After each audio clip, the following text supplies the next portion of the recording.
فتعالى الله الملك الحق ولا تعجل بالقرآن من قبل أن يقضى إليك وحيه وقل رب زدني علما.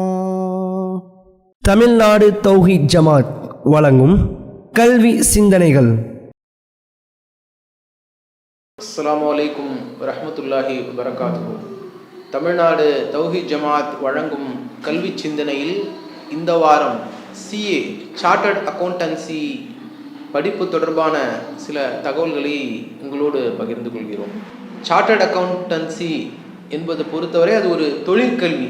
எப்படி engineering, MBBS, அது மாதிரி லா போன்ற தொழிற்கல்விகள் இருக்கோ அதுபோல் இதுவும் ஒரு தொழிற்கல்வி. அதில் பிரபலமான தொழிற்கல்வி இதுதான். வணிகவியல் துறையில் நிறைய தொழிற்கல்விகள் இருந்தாலும் சார்ட்டர்ட் அக்கௌண்டன்சி அப்படின்றது எல்லாத்துக்கும் தெரியும், ரொம்ப பிரபலமானது. சிஏ மக்கள் மத்தியில் என்ன ஒரு நம்பிக்கை இருக்குன்னா அதில் பாஸ் ஆகிறது ரொம்ப கஷ்டம், ரொம்ப படிக்கிறது ரொம்ப கஷ்டம் அப்படின்ற மாதிரி ஒரு மாயை. எக்ஸாமுடைய அந்த பேட்டர்ன் சிரமமாக இருந்தாலும் முயற்சி செஞ்சோன்னு சொன்னால் ஈஸியாக அதை கிளியர் பண்ணிடலாம். அது குறித்த தகவல்களை நாம் தொடர்ச்சியாக பார்ப்போம் இன்ஷா அல்லாஹ். இந்த சிஏ என்பது ஒரு தொழிற்கல்வியாக இருந்தாலும் இன்ஜினியரிங் மாதிரியோ மருத்துவ படிப்புகள் மாதிரியோ கல்லூரியில் சென்று படிக்கக்கூடிய அந்த ஒரு அட்மாஸ்பியர் இதில் இல்லை. நாம் வீட்டில் உட்கார்ந்து செல்ஃப் ஸ்டடி பண்ணலாம், அப்படி இல்லைன்னா ஏதாவது ஒரு கோச்சிங் சென்டரில் சேர்ந்து படிக்கலாம். அதே மாதிரி பிஇ, எம்பிபிஎஸ் இதோட நாம் ஒப்பிடும்போது இதனுடைய கல்வி கட்டணமும் ரொம்ப குறைவு. அந்த அளவுக்கு சில இன்ஜினியரிங் நம்ம தனியார் கல்லூரிகள்லாம் படிக்கும்போது லட்சங்களில் செலவு செய்யணும். ஆனால் நாம் சரியான முறையில் படித்தோன்னு சொன்னால் சிஏவை நம்ம கிளியர் பண்ணுறதுக்கு நமக்கு ரெஜிஸ்ட்ரேஷன் ஃபீஸ் மட்டும் கிட்டத்தட்ட ஒரு 85,000 வரும். அது இல்லாமல் கோச்சிங் ஃபீஸு, எக்ஸாம் ஃபீஸு இதெல்லாம் சேர்த்து பார்த்தா கூட 1 லட்ச ரூபா, 1.25 லட்ச ரூபா இவ்வளவுல நாம் என்ன செய்யலாம், சிஏ படிப்பை படித்து முடிச்சிடலாம். இந்த சிஏவுக்கு 2 வகையான என்ட்ரி இருக்குது, நுழைவு. ஒன்று ஃபவுண்டேஷன் என்ட்ரி, மற்றொன்று டைரக்ட் என்ட்ரி அப்படின்னு சொல்லுவாங்க. ஃபவுண்டேஷன்னா என்ன அப்படின்னா 12ஆம் வகுப்பு முடித்த உடனேயே சிஏ படிக்கணும்னு விரும்புகிறவங்க போகிற என்ட்ரியை பேர் தான் ஃபவுண்டேஷன் என்ட்ரின்னு சொல்லுவாங்க.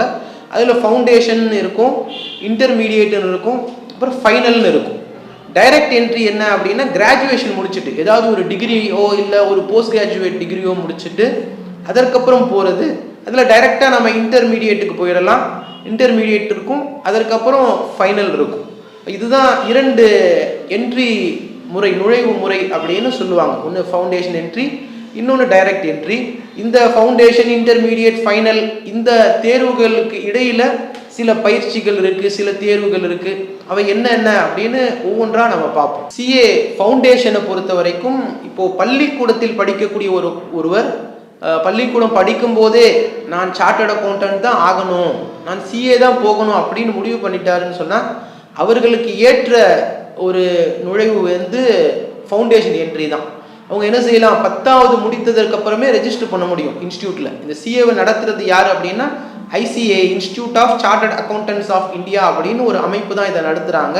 அப்போ அவங்களுடைய இணையதளத்தில் போய் ICAI.org.in அந்த இணையதளத்தில் போய் நம்ம ஆன்லைனில் ரிஜிஸ்டர் பண்ணணும். ஃபவுண்டேஷனுக்கு முடிக்கிறாங்க. 10th முடித்தவொன்னே நாம் ரிஜிஸ்டர் பண்ணலாம். ஆனால் 12ஆம் வகுப்பு முடித்ததற்கு அப்புறம் தான் அந்த ஃபவுண்டேஷன் எக்ஸாம் எழுத முடியும். ரெஜிஸ்ட்ரேஷன் 10th அப்புறம் அல்லது 11th அப்புறம் பண்ணிடலாம். ஏன்னா ஃபவுண்டேஷன் எக்ஸாமை பொறுத்த வரைக்கும் ரெஜிஸ்டர் பண்ணதுலேருந்து 4 மாதம் அந்த ஸ்டடி பீரியட், படிப்பதற்குரிய காலமாக 4 மாதங்கள் இடைவெளி இருக்கணும் பதிவு பண்ணதுக்கும் பரீட்சைக்கும் இடையில். அதனால் 10th முடிச்சிட்டோ 11th முடிச்சிட்டோ பதிவு பண்ணிட்டோன்னு சொன்னால் 12வது பொது தேர்வை எழுதின உடனேயே அடுத்து வரக்கூடிய ஆண்டுக்கு 2 முறை சிஏ ஃபவுண்டேஷன் எக்ஸாம் நடக்கும், மே மாதமும் நவம்பர் மாதமும். அப்போது நாம் 12ஆம் வகுப்பு முடித்தோன்னே நமக்கு வரக்கூடிய அந்த மேலேயோ நவம்பர்லேயோ நாம் என்ன செய்ய முடியும் அப்படின்னா அந்த ஃபவுண்டேஷன் எக்ஸாமை எழுத முடியும். இந்த ஃபவுண்டேஷன் எக்ஸாமை பொறுத்த வரைக்கும் அதில் 4 பேப்பர் இருக்கும். ஒரு அக்கௌண்டிங் பேப்பர் இருக்கும், அடுத்தது ஒரு லா, பிஸ்னஸ் லா இருக்கும். அது இல்லாமல் 2 பேப்பர் குவான்டிடேட்டிவ் ஆப்டிடியூட்னு சொல்லிட்டு மேக்ஸ், லாஜிக்கல் ரீசனிங், ஸ்டாட்டிஸ்டிக்ஸ் அது சம்பந்தமான ஒரு பேப்பர் இருக்கும். அப்புறம் பிஸ்னஸ் எக்கனாமிக்ஸ்னு ஒரு பேப்பர் இருக்கும். இதில் முதல் 2 பேப்பர் அக்கௌண்ட்ஸும் லாவும் சப்ஜெக்டிவ் டைப்பில் இருக்கும். அடுத்த 2 பேப்பர் இந்த குவான்டிடேட்டிவ் ஆப்டிடியூடும் பிஸ்னஸ் எக்கனாமிக்ஸும் வந்து ஆப்ஜெக்டிவ் டைப்பில் இருக்கும், எம்சிக்யூ கொஸ்டின்ஸ். அப்போது அதில் வந்து நெகட்டிவ் மார்க்கும் இருக்கும். அது எல்லாமே வந்து எம்சிக்யூ கொஸ்டின்ஸ்ன்றதுனால தவறான பதில்களுக்கு என்ன செய்வாங்க அப்படின்னா நெகட்டிவ் மார்க்ஸும் இருக்கும். அப்போது இந்த 4 பேப்பரில் வந்து பாஸ் ஆகிறதுக்கான மதிப்பெண் அவங்க வச்சிருக்கிறது வந்து 40%. ஆனால் அக்ரகேட்டாக வந்து 50% எடுத்தால் தான் பாஸ்ன்னு நமக்கு சர்டிஃபிகேட் கொடுப்பாங்க. என்ன அப்படின்னா, அதாவது ஒரு சப்ஜெக்டில் ஒரு பேப்பரில் 40 எடுத்தாலே நம்ம பாஸ் மார்க். ஆனால் கூட்டுத்தொகை 4 பேப்பரில் இப்போ 40 எடுத்தோம்னா 160 தான் வரும். இப்போ நம்ம பாஸ் இல்லை. என்ன செய்யணும் அப்படின்னா கூட்டுத்தொகை 200 வரணும். ஒரு பேப்பரில் 3 பேப்பரில் 40 எடுத்து பாஸ் ஆகிட்டா கூட ஒரு பேப்பரில் 80 எடுத்துருக்கணும். நம்ம டோட்டல் 200 அக்ரகேட் மார்க்ஸ் 200 இருக்கணும். 50% இருந்தால் தான் நம்ம பாஸ்ன்னு அவங்க அறிவிப்பாங்க. அப்போ இதில் இன்னொரு சிக்கல் என்ன அப்படின்னா, இப்போ நாம் அக்ரகேட் மார்க் வரல, 200 வரல, அல்லது ஏதாவது ஒரு பேப்பரில் நாம் தவறிட்டோம், ஃபெயில் ஆகிட்டோம்னு சொன்னால் மீண்டும் அந்த ஒரு பேப்பரை மட்டும் எழுத முடியாது, மொத்த 4 பேப்பரையும் எழுதும். இதுதான் சிஏ தேர்வு முறையில் இருக்க ரொம்ப ஒரு சேலஞ்சிங்கான ஒரு சிரமமான ஒரு விஷயம். என்ன அப்படின்னா, நமக்கு ஒரு தோல்வி ஏற்பட்டுருச்சுன்னு சொன்னால் நம்ம திரும்ப 4 பேப்பர். இதனால தான் எல்லாருமே சிஏ என்ன சொல்கிறாங்க அப்படின்னா, அது ஒரு சிரமமான பரீட்சை. சிஏக்கு கூட கம் அகைன்னு கூட சொல்லுவாங்க, கம் அகைன் எக்ஸாம், திரும்ப எழுதணும் அப்படின்ற மாதிரிலாம் விளையாட்டாக சொல்லுவாங்க. அப்போது இது வந்து ஒரு சிரமமாக இந்த தேர்வு முறை மட்டும்தான். அக்ரகேட் வரலனாலோ ஒரு பேப்பரில் ஃபெயில் ஆனாலோ திரும்ப எல்லா தேர்வும் எழுதணுன்றதை மட்டும்தான் சிரமமே தவிர, மற்றபடி படித்தோன்னு சொன்னால் அது ஈஸியாக கிளியர் பண்ணிடலாம். இந்த ஃபவுண்டேஷனுக்கான ரெஜிஸ்ட்ரேஷன் ஃபீ எவ்வளோ இருக்கும்னு பார்த்தா 9600 ரூபா தான். ஆன்லைனில் ரெஜிஸ்டர் பண்ணணும். ரெஜிஸ்டர் பண்ணி இந்த தேர்வை எழுதி இதை கிளியர் பண்ணதுக்கப்புறம் அடுத்த தேர்வு இன்டர்மீடியேட்டுக்கு நம்ம போகலாம். இன்டர்மீடியேட்டை பொறுத்த வரைக்கும் அதோடைய ரெஜிஸ்ட்ரேஷன் ஃபீ பதிவு கட்டணம் எவ்வளோ அப்படின்னா 18000 ரூபா. யார் எழுதலாம் அப்படின்னா 12ஆம் வகுப்புல தேர்ச்சி பெற்றவங்க. ஃபவுண்டேஷன் எக்ஸாம் எழுதுறதுக்கு 12ஆம் வகுப்பு எக்ஸாம் எழுதியிருந்தாலே போதும். ஆனால் இன்டர் எக்ஸாம் நீங்கள் எழுதணும் அப்படின்னா ஃபவுண்டேஷன் பாஸ் பண்ணியிருக்கணும், 12ஆம் வகுப்பும் பாஸ் பண்ணியிருக்கணும். இப்போ 2 எக்ஸாம்லேயும் இப்போ குவாலிஃபை ஆனவங்க மட்டும்தான் இன்டர் எக்ஸாம் எழுத முடியும். ரெண்டாவது யார் எழுதலாம் அப்படின்னா டைரக்ட் என்ட்ரியில் வரவங்க. டைரக்ட் என்ட்ரினா ஒரு கிராஜுவேட், அதாவது எந்த ஸ்ட்ரீமில் இருந்தாலும், எந்த துறையில் நீங்கள் கிராஜுவேஷன் வாங்கியிருந்தாலும் நீங்கள் சிஏ எழுத முடியும். மற்ற இப்போ இன்ஜினியரிங், மருத்துவம் போன்ற தொழிற்கல்விகளுக்கு இப்போ நீங்கள் ப்ளஸ் 2ல் வந்து சயின்ஸ் ஸ்ட்ரீமில் இருக்கணும், ஃபிசிக்ஸ் கெமிஸ்ட்ரி இருக்கணும், மேக்ஸ் இருக்கணும், இந்த மாதிரி சில கட்டுப்பாடுகள் இருக்கும். ஆனால் சிஏவை பொறுத்த வரைக்கும் நீங்கள் எந்த ஸ்ட்ரீமில் இருந்தாலும், நீங்கள் சயின்ஸில் இருந்தாலும் சரி, நீங்கள் ஆர்ட்ஸில் இருந்தாலும் சரி, நீங்கள் எந்த ஸ்ட்ரீமில் இருந்தாலும் சிஏக்கு வரலாம் உங்கள் கிராஜுவேஷனுக்கு அப்புறம். ஆனால் என்னென்னா காமர்ஸ் ஸ்ட்ரீமில் இருந்து வரவங்க, பிகாம், எம்காம் போன்ற அந்த கிராஜுவேஷன் முடிச்சுட்டு வரவங்களுக்கு 55% மதிப்பெண் இருந்தால் போதும் அவங்க கிராஜுவேஷனில். மற்றவர்களுக்கு சயின்ஸ்லேயோ மேக்ஸ்லேயோ இருந்து வரவங்க 60% கிராஜுவேஷனில் மார்க் எடுத்திருக்கணும். இது மட்டும்தான் வித்தியாசமே தவிர எல்லோரும் எழுத முடியும். அப்போது இது டைரக்ட் என்ட்ரி அப்படின்னு சொல்லி நேரடியாக ஃபவுண்டேஷன் எக்ஸாம் எழுதாமல் நேரடியாக என்ன செய்யலாம், அவங்க வந்து இன்டர்மீடியட் எக்ஸாமுக்கு வந்துடலாம். ஃபவுண்டேஷன் எழுதி 12ஆம் வகுப்பு பாஸ் ஆனவங்களும் இன்டர்மீடியேட்டுக்கு வரலாம், டைரக்டாக கிராஜுவேஷன் முடித்தவங்க இன்டர்மீடியேட்டுக்கு வரலாம். அப்போ இந்த இன்டர்மீடியேட்டுக்கு வந்து நம்ம 18000 ரூபா பணம் கட்டி ஆன்லைனில் பே பண்ணி நம்ம ரிஜிஸ்டர் பண்ணதுக்கு அப்புறம் நம்ம என்ன செய்யணும் அப்படின்னா, இன்ஸ்டியூட் நம்முடைய திறனை வளர்த்துக் கொள்வதற்காக வந்து சில அடிஷ்னலாக சில கோர்சஸை படிக்க சொல்கிறாங்க. அதாவது ICITSS அப்படின்னு சொல்லுவாங்க, integrated course on information technology and soft skills அப்படின்னு சொல்லுவாங்க. அது வந்து அதில் 2 வகையான படிப்பு இருக்கும். ஒன்று அக்கௌண்ட் சார்ந்த ஆடிட்டிங்க்கு ரிலேட்டடான அந்த ஆப்ஸ், MS ஆஃபீஸு, டேலி போன்ற இது போன்ற ஆப்ஸ் சம்பந்தமான தகவல்களை உங்களுக்கு சொல்லிக் கொடுப்பாங்க. இன்னொன்று உங்களுடைய பர்சனல் ஸ்கில்ஸை வளர்த்துக்கிறதுக்கு, நம்முடைய திறனை மேம்படுத்தி கொள்வதற்கு, நம்முடைய லீடர்ஷிப் குவாலிட்டியை, ஒரு இன்டர்வியூ அட்டன் பண்ணனா எப்படி இருக்கணும், இந்த திறனை வளர்த்து கொள்வதற்கும் என்ன செய்வாங்க, அதற்கான பயிற்சியும் அதில் கொடுப்பாங்க. அப்போ இது 2க்கும் சேர்த்து ஒரு செட்டுக்கு வந்து 90 மணி நேரம் நாம் வகுப்பு அட்டன் பண்ணணும். அப்போ அதாவது 15 நாட்கள் அது கிளாஸ் நடக்கும். ஒரு நாளைக்கு 6 மணி நேரம் வீதம், 6 மணி நேரம் 15 நாள்னு 90 மணி நேரம் வந்து ஒரு மாணவர் வந்து ஒரு கோர்ஸை, அந்த மாதிரி 2 கோர்ஸ் இருக்கும். அதில் AB அப்படின்னு இருக்கும். அப்போ அது 2யும் என்ன செய்யணும், அவர் அட்டன் பண்ணி அதில் அவங்க கொடுக்குற அசைன்மெண்ட்லாம் கிளியர் பண்ணி அதில் ஒரு மதிப்பெண் பாஸ் மார்க் எடுக்கணும். இன்டரை பொறுத்த வரைக்கும் அதில் 2 குரூப் இருக்கும், மொத்தம் 6 பேப்பர் இருக்கும். 6 பேப்பரையும் மொத்தமாக ஒரே டைம்லேயும் எக்ஸாம் எழுதலாம், தனித்தனியாக 3 பேப்பராகவும் எழுதலாம். இந்த இன்டரை முடித்ததற்கு அப்புறம் ஃபைனல் எக்ஸாம். ஆனால் ஃபைனல் எக்ஸாம் போகிறதுக்கு முன்னாடி சில பயிற்சிகள்லாம் இருக்கு. என்ன அப்படின்னா, இன்டர் முடித்ததுக்கப்புறம் நம்ம அந்த ICITSS அந்த ட்ரைனிங் போகணும்னு சொல்லியிருந்தோம். அதற்கான கட்டணம் எவ்வளோ அப்படின்னா கிட்டத்தட்ட 13,500 ஆகும். ஒரு செட் ஏக்கு 6,500 செட் பிக்கு 7,000 சார்ஜ் பண்ணுறாங்க. அது எதற்குன்னா, அந்த அவங்க கொடுக்குற அந்த ஸ்டடி மெட்டீரியல், கோச்சிங், அந்த கோச்சிங் நேரத்தில் அவங்க கொடுக்குற அந்த ரெஃப்ரெஷ்மெண்ட் எல்லாத்துக்கும் சேர்த்து அவங்க சார்ஜ் பண்ணுறாங்க. அப்புறம் இன்டர் 2 குரூப்பும் எழுதி நாம் பாஸ் பண்ணதுக்கு அப்புறம் நாம் இந்த ICTIS அந்த கோர்ஸையும் முடித்ததுக்கப்புறம் நாம் வந்து ஒரு ஆர்டிகல்ஷிப்னு சொல்லி ஒரு சார்ட்டர்ட் அக்கௌண்டன்ட்ட போய் நாம் ப்ராக்டிக்கல் எக்ஸ்பீரியன்ஸ்க்காக ஒர்க் பண்ணணும். ஒரு 2 வருஷம். அது எப்படின்னா, ஃபுல் டைம் ஒர்க் பண்ணணும், பார்ட் டைமாலாம் ஒர்க் பண்ண முடியாது. அதாவது இந்த மாதிரி ஒரு காலேஜில் ஒரு கிராஜுவேஷன் படிச்சுக்கிட்டே ஒர்க் பண்ணலாம் அப்படிலாம் இல்லாமல் முழு நேரமாக என்ன செய்யணும் அப்படின்னா, ஒரு சார்ட்டர்ட் அக்கௌண்டன்ட்டுக்கு கீழே நாம் என்ன செய்யணும் அப்படின்னா வேலை செய்யணும். அது ஒரு 2 ஆண்டுகள் வேலை செய்யணும். 2 ஆண்டுகள் வேலை செய்து முடித்ததுக்கப்புறம் நாம் என்ன செய்யணும் அப்படின்னா, இந்த ICITSS கோர்ஸ் படித்தோம் இல்லையா, அதிலே அட்வான்ஸ்டு கோர்ஸ் ஒன்று இருக்குது. அட்வான்ஸ்டு ICITSSன்னு சொல்லி அந்த கோர்ஸையும் நாம் பண்ணணும். அது பண்ணுறதுக்கு முன்னாடி நம்ம ஃபைனல் ரெஜிஸ்டர் பண்ணிக்கலாம். இன்டர் அந்த ஆர்டிகல்ஷிப் 2 வருஷம் முடிஞ்சதுக்கப்புறம் ஃபைனல் ரெஜிஸ்டர் பண்ணிக்கலாம். ஃபைனல் ரெஜிஸ்டர் பண்ணுறதுக்கு ரெஜிஸ்ட்ரேஷன் சார்ஜ் எவ்வளோ அப்படின்னா 22,000 ஆகுது.